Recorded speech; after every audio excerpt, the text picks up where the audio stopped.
এখন যেই কথাগুলো বলবো তার জন্য আপনার একটু একা থাকা ভালো। দরজাটা বন্ধ করে চারপাশের কোলাহল থেকে নিজেকে একটু দূরে সরিয়ে বসুন, কারণ এই গল্পটা এমন এক সময়ের কথা বলবে যখন মনের ভেতরের গভীরে লুকিয়ে থাকা কিছু অনুভূতি সব যুক্তি আর বিচারকে ছাপিয়ে গিয়েছিল। এমন কিছু মুহূর্তের কথা যা দিনের আলোয় বলা যায় না, শুধু অনুভবে লুকিয়ে থাকে। আমার নাম অনুশ্রী, আমার বাড়ি বর্ধমানে। আজ আপনাদের আমি আমার জীবনের এক অত্যন্ত ব্যক্তিগত অধ্যায়ের কথা বলতে এসেছি। এমন এক অধ্যায় যা হয়তো অনেকের জীবনেই অজান্তেই ঘটে যায়, কিন্তু সে কথা প্রকাশ করার সাহস কজনের থাকে বলুন তো? আমি জানি আপনাদের মধ্যে অনেকেই হয়তো ভাবছেন, কি এমন কথা হতে পারে যা এত সতর্কতার সঙ্গে বলা দরকার। বিশ্বাস করুন, প্রতিটি মানুষের জীবনে কিছু না কিছু গোপন অধ্যায় থাকে, যা তার জীবনকে নতুনভাবে গড়ে তোলে, নতুনভাবে ভেঙেও দেয়। আজ আমি যে গল্পটা বলতে চলেছি সেটা আমার জীবনের এমনই এক মোড়। যখন আমি এই কথাগুলো বলছি তখন আমার বয়স প্রায় ৩৫। হয়তো আমার এই বয়সে এসেও বুকের ভেতরে সেই দিনগুলোর স্মৃতি এক অজানা শিহরণ জাগিয়ে তোলে। আমার পরনে একটা ছাই রঙের লিনেন শাড়ি, যার আঁচলটা বুকের ওপর আলতো করে ফেলা আছে। হাতকাটা ব্লাউজটা আমার কাঁধের ভাঁজ আর বাহুর গড়নকে সুন্দরভাবে ফুটিয়ে তুলেছে। কোমর পর্যন্ত লম্বা চুলগুলো পেছনে ছেড়ে রেখেছি, সেগুলোর আগা একটু ঢেউ খেলানো। হয়তো এই সাধারণ সাজেও আমার চোখের গভীরে সেই লুকানো দীর্ঘশ্বাস আর এক অদ্ভুত আকর্ষণ এখনও টের পাওয়া যায়। আমার এই কথাগুলো যদি আপনার ভালো লাগে তাহলে চ্যানেলটা সাবস্ক্রাইব করে পাশে থাকবেন। সেদিনের কথা ভাবলে আজও আমার বুকটা কেঁপে ওঠে। আমি তখন সবে বিবাহিত জীবন শুরু করেছি। রোহান আর আমি তখন একে অপরের মধ্যে এক নতুন পৃথিবী খুঁজে চলেছি। আমাদের দাম্পত্য জীবনটা স্বপ্নের মতো ছিল, ভালোবাসায় মোড়া। রোহান ছিল আমার প্রাণের চেয়েও প্রিয়। ওর হাসি, ওর স্পর্শ, ওর সঙ্গ সব কিছুতেই আমি এক অদ্ভুত শান্তি খুঁজে পেতাম। আমাদের সংসারে হঠাৎ করেই অন্ধকার নেমে এলো, যখন রোহানের শরীরে এক জটিল রোগের বাসা বাঁধল। প্রথম দিকে আমরা কেউ বুঝতেই পারিনি কি হতে চলেছে। ছোটখাটো অসুস্থতা, ক্লান্তি এসব ভেবেই আমরা কাটিয়ে দিচ্ছিলাম। কিন্তু ধীরে ধীরে যখন ওর শরীর ভাঙতে শুরু করল, তখন ডাক্তারের কাছে যেতেই জানা গেল সেই ভয়াবহ খবরটা। রোগটার নাম এখানে বলতে চাই না, শুধু এটুকু বলতে পারি, সেটা ছিল জীবন আর মৃত্যুর মাঝখানের এক কঠিন লড়াই। সেই দিন থেকে আমাদের জীবনের সব রং ফিকে হয়ে গিয়েছিল।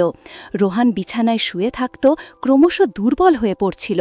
ওর হাসি, ওর প্রাণবন্ত কথা সব যেন কোথায় হারিয়ে গিয়েছিল। আমি নিজেকে পাথর করে নিয়েছিলাম।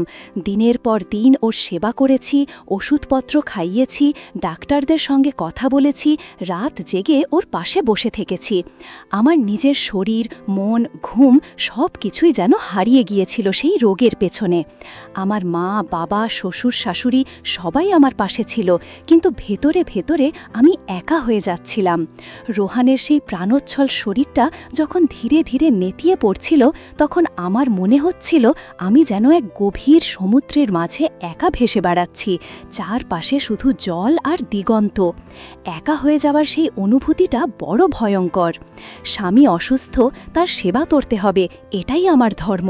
কিন্তু দিনের পর দিন যখন প্রিয় মানুষটা তোমার চোখের সামনে কষ্ট পায় আর তুমি কিছুই করতে পারো না, তখন ভেতরে ভেতরে এক শূন্যতা তৈরি হয়। সেই শূন্যতাটা এমন যা হাজার মানুষের ভিড়েও পূরণ হয় না। আমার স্বামী যখন অসুস্থতার কারণে ধীরে ধীরে আমার থেকে দূরে সরে যাচ্ছিল, তখন আমার মনের ভেতরের এক নারী সত্তা যেন নিজের অস্তিত্ব নিয়ে প্রশ্ন করতে শুরু করেছিল। আমি তখনও নিজেকে সামলে রেখেছিলাম। আমি বিশ্বাস করতাম রোহান সেরে উঠবে, আমাদের জীবন আবার আগের মতো হবে। কিন্তু বাস্তবটা ছিল অনেক কঠিন।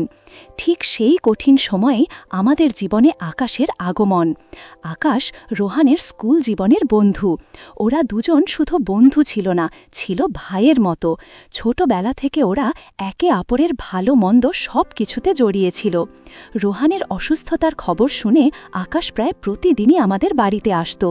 প্রথমে সে আসত রোহানকে দেখতে, ওর খোঁজ খবর নিতে, নিয়ে আসত ওর পছন্দের খাবার, গল্প করত ওর সাথে। রোহানও ওকে দেখে খুশি হতো। কিন্তু ধীরে ধীরে আকাশের ভূমিকা বদলে যেতে লাগল।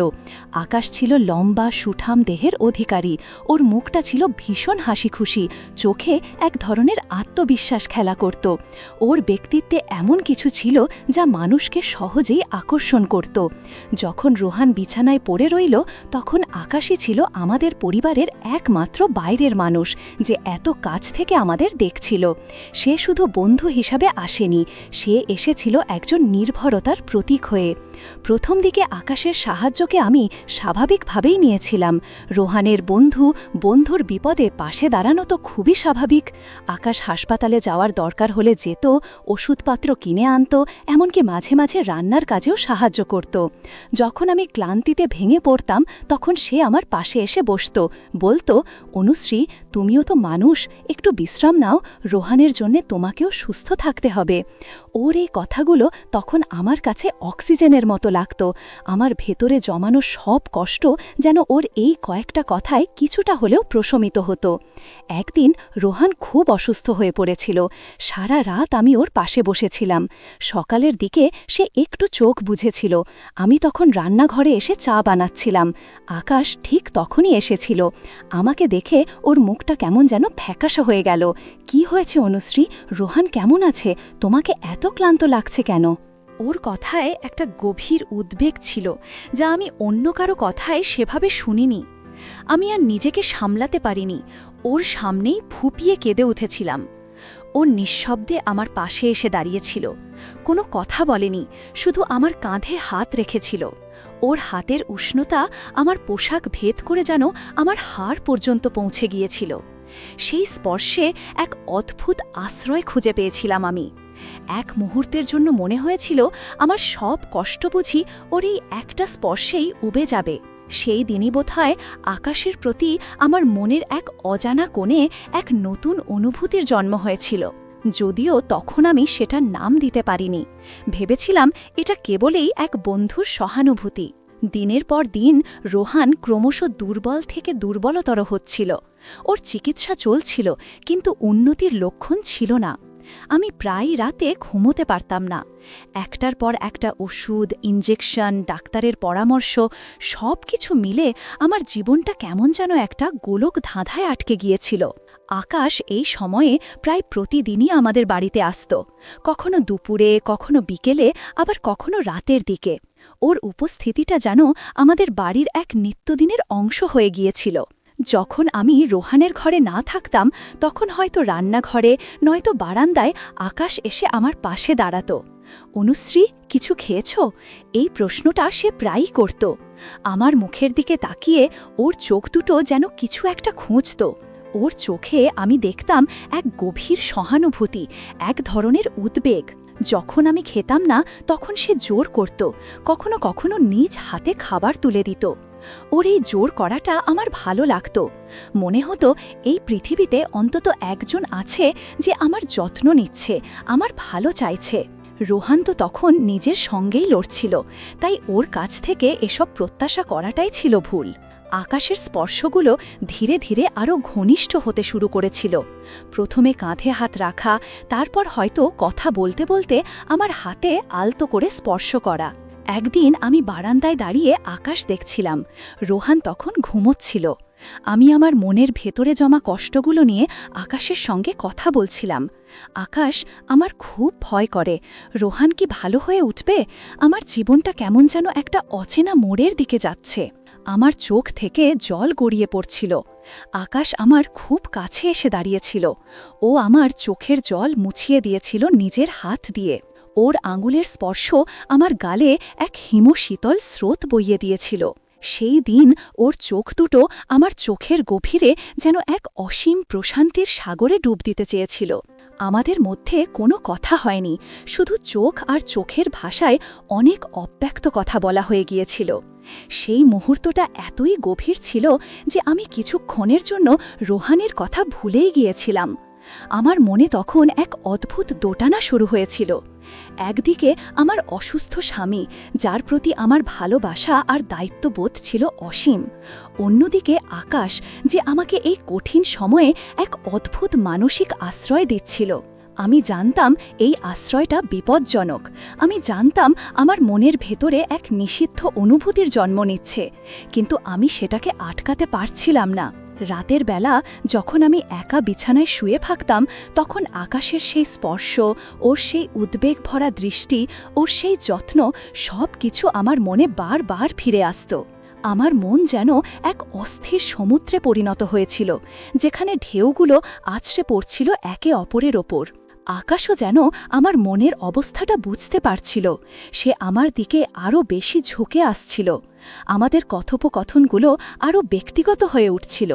অনুশ্রী, তুমি বড্ড একা হয়ে গেছ, তোমারও তো কিছু চাহিদা আছে, তাই না? একদিন সে আমাকে সরাসরি এই প্রশ্নটা করেছিল। ওর প্রশ্নটা শুনে আমি চমকে উঠেছিলাম। আমার শরীরটা যেন এক অজানা ভয়ে কেঁপে উঠেছিল। আমি ওর চোখের দিকে তাকাতে পারিনি। মাথা নিচু করে বলেছিলাম, আকাশ, তুমি কি বলতে চাইছ? সে আমার হাতটা নিজের হাতে তুলে নিয়েছিল। ওর হাতের উষ্ণতা আমাকে আবারও এক অদ্ভুত অনুভূতিতে ডুবিয়ে দিয়েছিল। আমি জানি অনুশ্রী, তুমি হয়তো এখন নিজেকে দোষ দিচ্ছ, কিন্তু মনে রেখো, তুমিও একজন মানুষ। তোমারও অধিকার আছে ভালো থাকার, ভালোবাসার। ওর এই কথাগুলো যেন আমার ভেতরের এক ঘুমন্ত ইচ্ছাকে জাগিয়ে দিচ্ছিল। আমি নিজেকে সামলানোর চেষ্টা করছিলাম, কিন্তু আমার মনের বাঁধগুলো যেন ক্রমশ শিথিল হয়ে আসছিল। রোহানের অবস্থা আরও খারাপের দিকে যাচ্ছিল। ডাক্তাররা প্রায় হাল ছেড়ে দেওয়ার মতো কথা বলছিলেন। আমি তখন এক জীবন্ত লাশ হয়ে গিয়েছিলাম। না ছিল আমার ঘুম, না ছিল আমার খিদে, শুধু একটাই চিন্তা, রোহান। এক রাতে রোহান হঠাৎই খুব বেশি অসুস্থ হয়ে পড়ল। আমি ডাক্তার ডাকলাম, হাসপাতালে নিয়ে যাবার ব্যবস্থা করলাম। আকাশকেও ফোন করেছিলাম, সে তৎক্ষণাৎ চলে এসেছিল। হাসপাতালে রুহানকে আইসিইউতে নেওয়া হয়েছিল। ডাক্তাররা বললেন, ওর জন্য প্রার্থনা করুন। আমি হাসপাতালের করিডোরে বসেছিলাম, চোখের জল যেন আর বাঁধ মানছিল না। আকাশ আমার পাশে এসে বসেছিল। সে আমার হাতটা শক্ত করে ধরেছিল। চিন্তা করো না অনুশ্রী, রোহান ঠিক সুস্থ হয়ে উঠবে। ওর কথায় আমি কোনো সান্ত্বনা খুঁজে পাচ্ছিলাম না। আমি ওর কাঁধে মাথা রেখে অঝরে কাঁদছিলাম। ও আমাকে নিজের বুকের মধ্যে টেনে নিয়েছিল। ওর বুকের উষ্ণতা, ওর হাতের চাপ, আমার মনে হয়েছিল আমি বুঝি এক বিশাল ঝড়ের মাঝে এক নিরাপদ আশ্রয়ে পৌঁছেছি। সেই মুহূর্তে মনে হয়েছিল পৃথিবীর সব কষ্ট বুঝি ওর এই বুকে এসে শেষ হয়ে যাবে। সেই আলিঙ্গনটা ছিল শুধু শারীরিক নৈকট্যের এক চরম মুহূর্ত। সেখানে শুধু কষ্ট আর আশ্রয় ছিল, আর ছিল এক অদৃশ্য আকর্ষণ যা দুজনকেই টানছিল এক অজানা পথের দিকে। সেই রাতটা ছিল আমাদের সম্পর্কের এক নতুন মোড়, যে মোড় থেকে আর ফিরে আসা সম্ভব ছিল না। সেই রাতের পর থেকে আমাদের সম্পর্কটা আরও জটিল হয়ে উঠেছিল। আমি আকাশের প্রতি এক গভীর মানসিক নির্ভরশীলতা অনুভব করতে শুরু করেছিলাম। দিনের বেলায় যখন রোহানের সেবায় ব্যস্ত থাকতাম, তখন আকাশ ছিল আমার নীরব সঙ্গী। সে আমার চোখে চোখ রাখত, আর সেই চোখের ভাষা যেন আমাকে অনেক কিছু বোঝাত। মাঝে মাঝে সে আমার কাছে আসত, আমার হাত ধরত, আমার চুলে আলতো করে হাত বুলিয়ে দিত। আমি বাধা দিতাম না, পারতামও না। আমার ভেতরের এক অংশ যেন এই স্পর্শগুলো চাইত। এই স্পর্শগুলো আমাকে মনে করিয়ে দিত যে আমি এখনও একজন নারী, আমার ভেতরে এখনও ভালোবাসা পাওয়ার অধিকার আছে। রোহান তখন তার নিজের রোগের সঙ্গে লড়ছিল, আর আমি লড়ছিলাম আমার মনের সঙ্গে। আমার ভেতরের অনুভূতিগুলো যেন এক বিশাল ঢেউয়ের মতো আছড়ে পড়ছিল আমার মস্তিষ্কের তীরে। আমি জানতাম আমি ভুল করছি। আমি জানতাম আমার এই দুর্বলতা রোহানের প্রতি বিশ্বাসঘাতকতা। কিন্তু আমার নিজেকে এতটাই একা আর অসহায় মনে হচ্ছিল যে আমি আকাশের কাছ থেকে নিজেকে সরিয়ে নিতে পারছিলাম না। সে যেন আমার জীবনের এক অন্ধকার অধ্যায়ে এক টুকরো আলোর রশ্মি হয়ে এসেছিল। সে আমাকে বলতো, তুমি এত কষ্ট পাচ্ছ অনুশ্রী, তোমারও তো একটু শান্তি দরকার, একটু ভালোবাসা দরকার। ওর এই কথাগুলো আমার দুর্বল মনে আরও আঘাত হানত। আমি নিজেকে বলতাম, না, আমি এটা করতে পারি না। কিন্তু আমার শরীরের প্রতিটি কোষ যেন আকাশের স্পর্শ চাইত। একদিন বিকেলে রোহান ঘুমোচ্ছিল। আকাশ আমাদের বাড়িতে এসেছিল। আমি বারান্দায় বসেছিলাম। সে এসে আমার পাশে বসল। অনুশ্রী, তোমার শরীরটা কেমন যেন ভেঙে গেছে, চলো আজ একটু বাইরে ঘুরে আসি, অল্প সময়ের জন্য হলেও তুমি একটু সতেজ হবে। আমি প্রথমে রাজি হইনি, কিন্তু সে আমাকে জোর করল। রোহান ঘুমোচ্ছে, কেউ জানতে পারবে না, চলো একটু মন ভালো করে আসি। আমি ওর কথা ফেলতে পারিনি। সে আমাকে তার গাড়িতে করে একটা নির্জন জায়গায় নিয়ে গেল। একটা লেকের ধারে আমরা বসেছিলাম, সূর্যাস্ত হচ্ছিল, আকাশটা লাল হয়ে গিয়েছিল। সে আমার হাতটা নিজের হাতে তুলে নিয়েছিল। অনুশ্রী, আমি তোমাকে ভালোবাসি। ওর এই কথাটা শুনে আমার পুরো শরীরটা যেন কেঁপে উঠেছিল। আমার মনের মধ্যে তখন হাজারো প্রশ্ন ঘুরপাক খাচ্ছিল। আমি কি এই ভালোবাসা গ্রহণ করতে পারি? রোহান যখন মৃত্যুর সঙ্গে লড়ছে, তখন আমি কিভাবে অন্য কারো ভালোবাসা গ্রহণ করব? আমি ওর দিকে তাকিয়েছিলাম। ওর চোখে এক গভীর মিনতি ছিল। সে আমার দিকে ঝুঁকে এসেছিল। ওর নিঃশ্বাসের উষ্ণতা আমার মুখে এসে লাগছিল। আমি চোখ বন্ধ করে ফেলেছিলাম। ওর ঠোঁট আমার ঠোঁটে আলতো করে ছুঁয়ে গিয়েছিল। সেই প্রথম স্পর্শ, সেই প্রথম চুম্বন, আমার সারা শরীরে এক বিদ্যুতের শিহরণ বয়ে গিয়েছিল। আমি এক মুহূর্তের জন্য যেন সব ভুলে গিয়েছিলাম। আমার মনে হয়েছিল আমি বুঝি এই পৃথিবীর সব দুঃখ, সব কষ্ট থেকে দূরে এক অন্য জগতে পৌঁছে গেছি।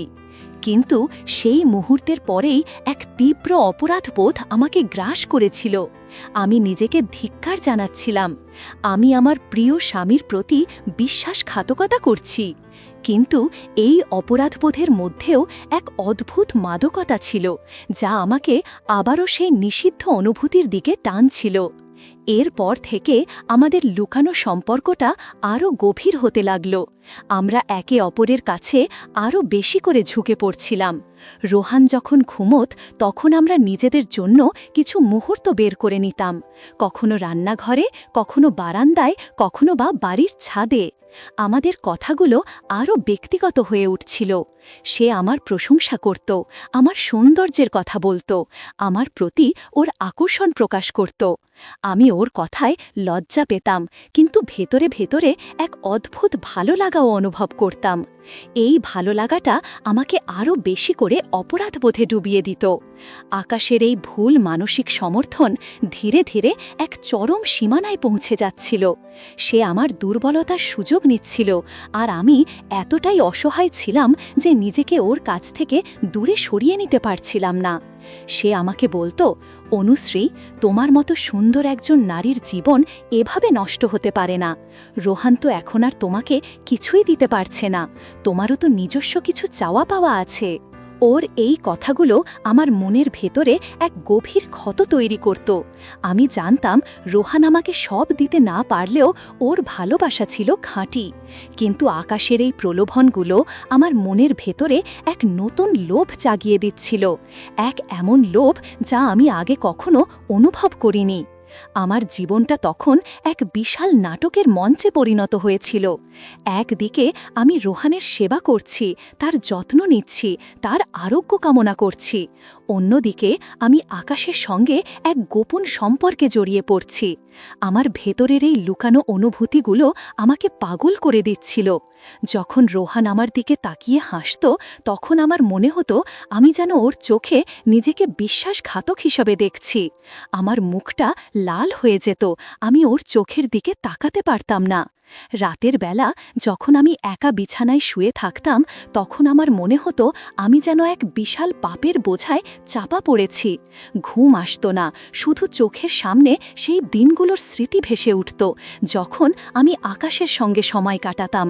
আকাশের স্পর্শগুলো তখন আরও বেশি সাহসী হয়ে উঠছিল। সে আমার হাত ধরে, আমার চুলে হাত বুলিয়ে, আমার কাঁধে হাত রেখে যে ইঙ্গিত দিত, সেটা আমার বুঝতে বাকি থাকত না। আমি নিজেকে আটকাতে পারতাম না। আমার শরীর যেন এক অদ্ভুত উত্তেজনায় কাঁপত। আমি জানতাম এই উত্তেজনাটা বিপজ্জনক, কিন্তু আমি সেটাকে থামাতে পারছিলাম না। মনে হতো আমার শরীরের প্রতিটি অংশ যেন এক অদ্ভুত তৃষ্ণা অনুভব করছিল, যা শুধু আকাশের স্পর্শেই মিটবে। এই অনুভূতিটা আমাকে তীব্র অপরাধবোধে ডুবিয়ে দিত, কিন্তু আমি সেই মাদকতা থেকে বের হয়ে আসতে পারছিলাম না। আকাশ আমাকে মাঝে মাঝে বলতো, অনুশ্রী, যদি রোহান কোনোদিন জানতে পারে? ওর এই কথা শুনে আমার বুকটা ধড়ফড় করে উঠত। না আকাশ, প্লিজ, কেউ যেন কিছু জানতে না পারে। আমি ওর কাছে মিনতি করতাম। সে তখন আমার দিকে তাকিয়ে হাসত, এক অদ্ভুত রহস্যময় হাসি। আমি জানি অনুশ্রী, তুমি আমাকে ছাড়া থাকতে পারবে না, আর আমিও তোমাকে ছাড়া বাঁচতে পারবো না। ওর এই কথাগুলো আমার কানে এক সুরের মতো বাজত। আমি জানতাম এই কথাগুলো এক ধরনের ব্ল্যাকমেল, এক ধরনের ইমোশনাল ব্ল্যাকমেল। কিন্তু আমি তখনও এতটাই দুর্বল ছিলাম যে ওর কাছ থেকে নিজেকে সরিয়ে নিতে পারছিলাম না। আমার ভয় ছিল, যদি আমি ওকে ছেড়ে দিই তাহলে সে হয়তো রোহানকে সব বলে দেবে, আর সেটা হলে আমার জীবনটা পুরোপুরি শেষ হয়ে যাবে। আমার সামাজিক জীবনটাও তখন এক গভীর সংকটে পড়েছিল। আমি সব সময় ভয়ে ভয়ে থাকতাম, পাছে কেউ আমার এই গোপন সম্পর্কটা জেনে যায়। যখন কেউ আমার দিকে তাকাতো তখন আমার মনে হতো সে যেন আমার মনের ভেতরের সব লুকানো কথা জেনে গেছে। আমি সবার কাছ থেকে নিজেকে গুটিয়ে নিতে শুরু করেছিলাম। আমার মা, বাবা, শ্বশুর, শাশুড়ি সবাই আমার আচরণে এক ধরনের পরিবর্তন লক্ষ্য করতে শুরু করেছিল। তারা ভাবত আমি হয়তো রোহানের অসুস্থতার কারণে মানসিক অবসাদে ভুগছি, আর আমি তাদের এই ভুল ধারণাটাকে নিজেদের অজান্তেই আরও বেশি করে পুষ্ট করতাম। আমার ভেতরে এক বিশাল মানসিক যুদ্ধ চলছিল। একদিকে আমার স্বামী রোহান, যার প্রতি আমার ভালোবাসা ছিল অসীম, অন্যদিকে আকাশ, যার প্রতি আমার এক অজানা আকর্ষণ তৈরি হয়েছিল। আমি জানতাম আমি যা করছি তা সম্পূর্ণ ভুল, কিন্তু আমার মন আর শরীর যেন এক অন্যরকম ইচ্ছার জালে জড়িয়ে পড়েছিল। আমি প্রতি মুহূর্তে নিজেকে বলতাম, কাল থেকে আমি আকাশের সঙ্গে কোনো সম্পর্ক রাখব না, আমি নিজেকে শুধরে নেব।